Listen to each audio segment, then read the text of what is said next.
Bonjour femme Amazon, j'espère que tu vas bien et que ton vendredi a très bien commencé. Je suis Nadine François et je t'accompagne à être une femme consciente, confiante et leader sur Femme Amazon. Ce samedi, je suis en conférence au Salon du Cheveu Naturel sur la thématique cheveux naturels. Cheveux crépus, est-ce une question identitaire ou un phénomène de mode? Comment et pourquoi réussir? Pourquoi faire sa transition? Aujourd'hui, j'aimerais te parler, dans cette vidéo-là, de l'estime de soi. Que faire quand ton estime de soi est affectée? Alors, il y a plusieurs situations où ton estime de soi en prend un coup. Il y a plusieurs situations, c'est-à-dire où tu vis quelque chose, tu vis un événement et après tu te sens dévalorisé, ou tu perds un peu confiance en toi, tu perds confiance en ce que tu es et tu te poses plein de questions. Ça arrive fréquemment lorsque on te tourne le dos, on te laisse tomber. Ça peut être des amis, ça peut être un membre de la famille, bref, une personne de ton entourage proche qui qui te laisse, qui te met un peu à gauche. Ça peut être également dans tes relations sentimentales. On te largue littéralement et voilà, ton estime de soi est un peu affectée. Alors que faire dans ces situations-là? Qu'est-ce que tu peux faire pour booster ton estime de soi? La première chose à faire lorsque tu te retrouves dans ce genre de situation, c'est de ne pas prendre les choses personnellement. Qu'est-ce que je veux dire par ne pas prendre les choses personnellement? Généralement, quand justement on est un peu, on nous laisse tomber, par des personnes qui comptent toujours pour nous.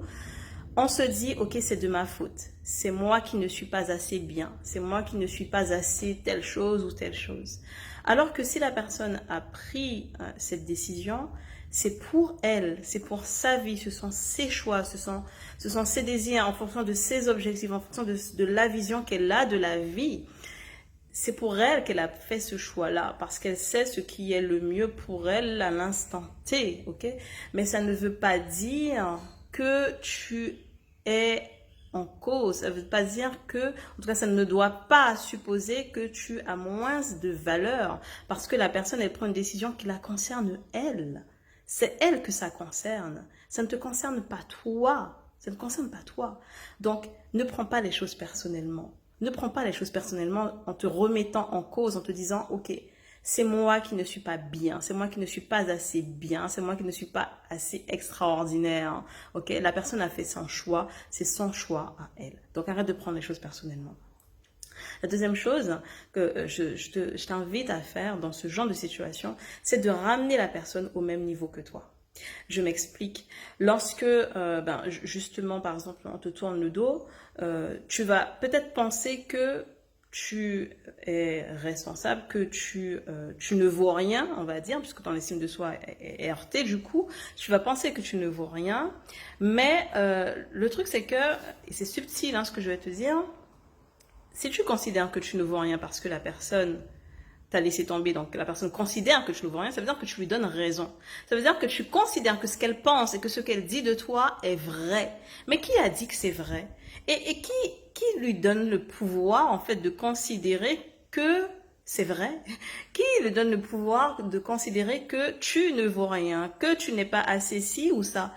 C'est toi qui lui donne ce pouvoir, c'est personne d'autre. C'est toi qui décides de dire oui, mais un tel a raison de penser que je suis nulle, ou un tel a raison de penser que je suis moche, ou que je ne vaux rien. C'est toi seul a cette possibilité de dire ok, oui c'est vrai, la personne a raison, ou non, la personne a tort. C'est toi, il n'appartient qu'à toi de dire non, stop. Qui est cette personne pour que je considère qu'elle a raison? Pour qui est cette personne pour que je considère que ce qu'elle pense de moi en mal est vrai? Donc, arrête de mettre cette personne sur un piédestal, de la mettre en haut et de considérer que ce qu'elle dit est vrai, ok? Tu la remets à égalité avec toi. Égalité avec toi, c'est-à-dire que vous êtes à égalité. Ce qu'elle pense n'a pas plus de valeur, ou n'est pas plus important, ou n'est pas plus vrai que ce que toi tu penses. Elle ne détient pas la vérité absolue, et ce qu'elle pense, ce qu'elle dit de toi n'est pas forcément vrai. Donc arrête de mettre les gens sur un piédestal, remets les gens à égalité avec toi, au lieu de valider ce qu'ils pensent, ce qu'ils disent de toi. Et la dernière chose pour rebooster ton estime de soi, c'est de te rappeler qui tu es. Oui, rappelle-toi qui tu es. Bien sûr, il aura fallu que tu fasses ce travail d'estime de soi au préalable, ce que je fais dans le programme Révèle-toi. Ok? Mais à partir du moment où tu as fait ce travail-là, et même si tu n'as pas encore fait ce travail-là, commence à t'entraîner, à te rappeler qui tu es. Tu n'es pas rien. Tu as de la valeur. Donc, rappelle-toi qui tu es. Si une personne, si ton estime de soi est fortement affectée, rappelle-toi que tu as de la valeur. Rappelle-toi qui tu es. Une phrase que j'aime dire, je ne suis pas une femme ordinaire, je suis une opportunité. Je suis une opportunité. Donc, si la personne s'en va, c'est qu'elle n'a pas su saisir l'opportunité que je suis. Alors, ce n'est pas de l'arrogance, c'est juste de la confiance. Tu sais ce que tu vaux. Je sais ce que je vaux. Donc, il est hors de question que je me remette en question, que je me remette en cause à cause d'une personne, à cause d'une situation. Alors, bien entendu, pour considérer que tu n'es pas une femme ordinaire et que tu es une opportunité, moi, je t'invite à travailler sur ta valeur. Apprends à te connaître et apprends à augmenter ta valeur. C'est-à-dire que tu dois devenir une femme qui apporte beaucoup à l'homme qui est dans ta vie, apporte beaucoup aux personnes qui sont dans ta vie. Tu es une opportunité, tu n'es pas une femme ordinaire. Et à partir de cela, tu sauras que tu as de la valeur, tu sais ce que tu vaux et tu éviteras de tomber dans le piège du manque d'estime de soi. Ok, voilà, c'est ce que je tenais à te partager dans cette vidéo. Aujourd'hui, je te souhaite de passer un bon week-end et j'espère qu'on se verra très très bientôt dans l'une de mes conférences. Porte-toi bien, ciao ciao.